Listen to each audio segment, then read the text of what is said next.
Saudaraku, sorakan Free Palestine mencuat di Olimpiade Paris 2024 menarik perhatian dunia pada laga sepak bola putra antara Israel dan Mali pada Rabu 24 Juli 2024. Pada pertandingan yang berlangsung di Stadion Parc des Princes, Israel harus puas dengan hasil imbang 1-1 melawan Mali. Namun sorotan utama bukan pada skor melainkan pada pemandangan di tribun penonton. Sekelompok orang terlihat membentuk tulisan Free Palestine di tribun, sebagaimana dilaporkan oleh jurnalis Luke Alfred melalui cuitannya. Selain itu, bendera Palestina juga dikibarkan di dalam stadion menambah nuansa protes yang kuat.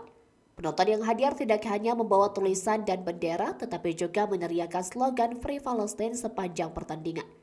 Aksi ini disambut dengan sorakan keras ketika lagu kebangsaan Israel dikumandangkan. Seperti yang dilaporkan oleh AP, sorakan tersebut terus berlanjut setiap kali pemain Israel menyentuh bola. Pengamanan ekstra ketat untuk atlet Israel. Prancis sebagai tuan rumah Olimpiade Paris 2024 telah mengantisipasi potensi ketegangan saat pertandingan yang melibatkan Israel. Menteri Dalam Negeri Prancis Gerard Darmanin menyatakan bahwa atlet Israel akan mendapat perlakuan khusus berupa pengamanan ketat selama 24 jam. Langkah ini diambil setelah adanya seruan boikot terhadap atlet Israel dari anggota Parlemen Prancis Thomas Portes. Dalam sebuah acara pro-Palestine di Paris pada Sabtu 20 Juli 2024, Portes mengajak masyarakat Prancis untuk memprotes kehadiran atlet Israel di Olimpiade, menuding mereka tidak layak tampil karena tindakan agresi di Gaza.